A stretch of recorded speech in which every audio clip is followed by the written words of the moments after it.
Hello, everybody. Um, this week we're going to discuss the book The White House Mess by Christopher Buckley. Uh, you know, before we go into it, I'm honestly, I don't know if a lot of people even remember the cultural cachet that the last name Buckley may have had at one point. When I was growing up, the name William F. Buckley was a pretty big deal. I didn't really agree with his politics, but I knew of him. So just to give you an idea, William F. Buckley was the author of several books, all nonfiction. He was a very major Republican pundit, very conservative.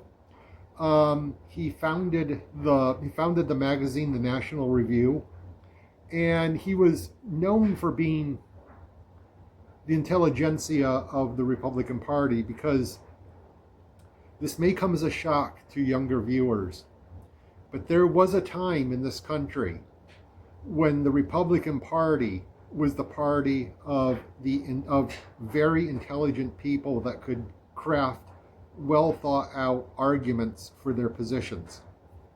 I know that's a huge shock to anybody listening to this in the year 2026, but just trust me on that.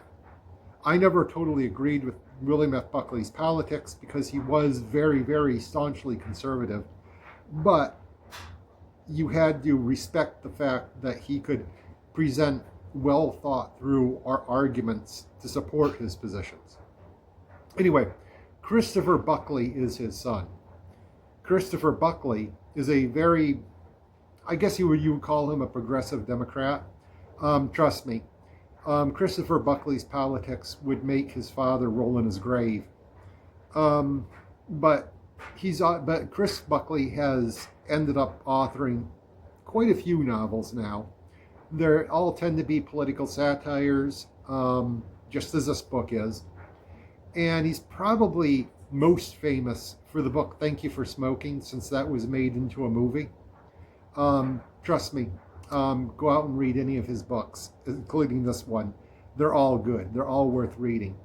But anyway, we're talking about The White House Mess right now. This is one of his earlier books, one of Chris Buckley's earlier books. And what is the plot? The plot is actually very simple. It follows the one-term incumbency of a fictional president called President Tucker. He succeeds President Reagan, and it opens up on inauguration day with Reagan deciding he didn't really feel like leaving because he had a bit of back trouble. So when asked when Reagan would leave, Reagan responds with, spring sounds good.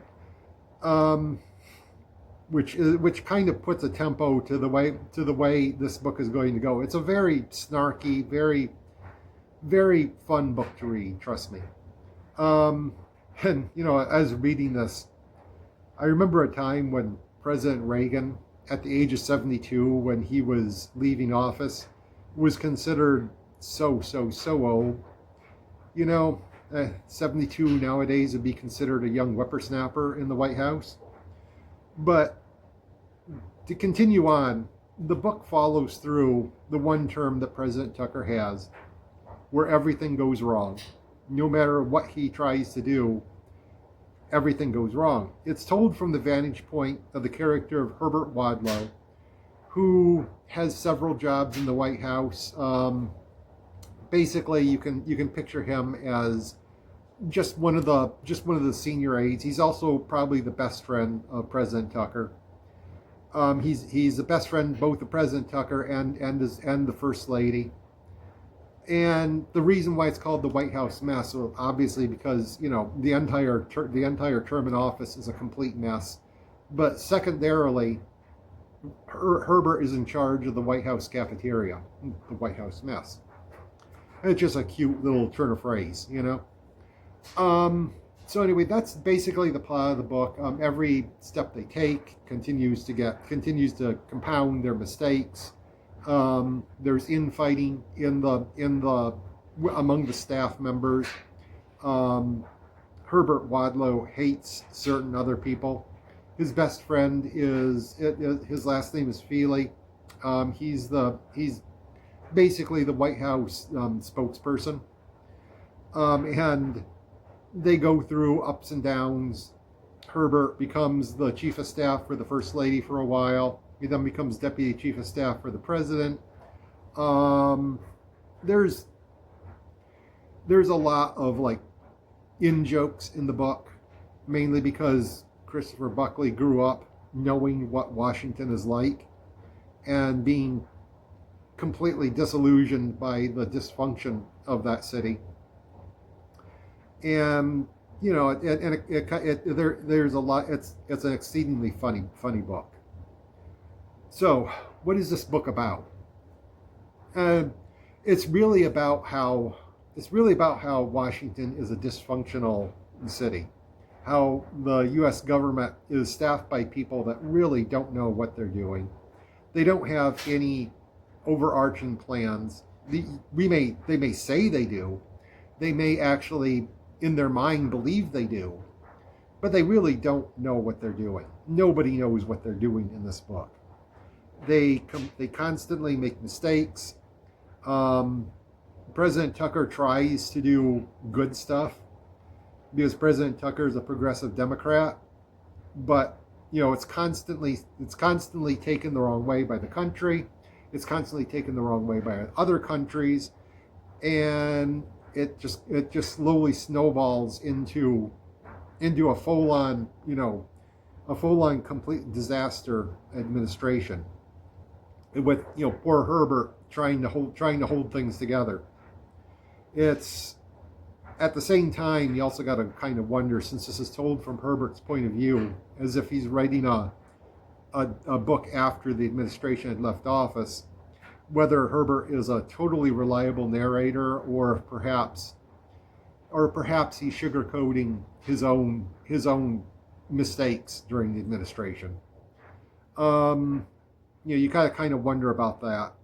But regardless, I mean, the administration, let's face it, it ends in the last days of the administration, right before the election, with the U.S. bombing Bermuda and basically wiping their own naval base off the map. So it kind of goes wrong.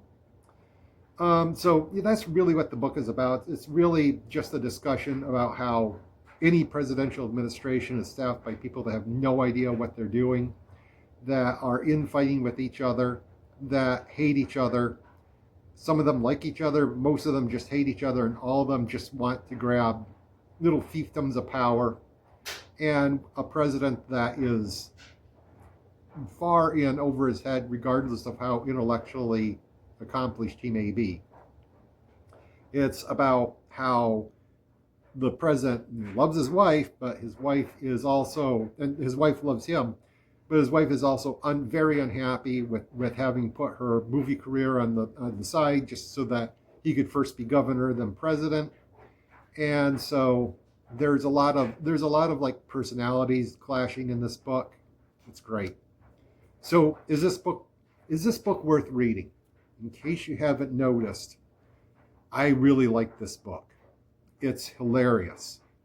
It's not laugh out loud hilarious at one-liners like some of other Chris Buckley's books have been, but it's very hilarious in, I guess you would call it situational hilarious, if that makes any sense. It's basically, there are points where the new communist dictator of Bermuda has decided to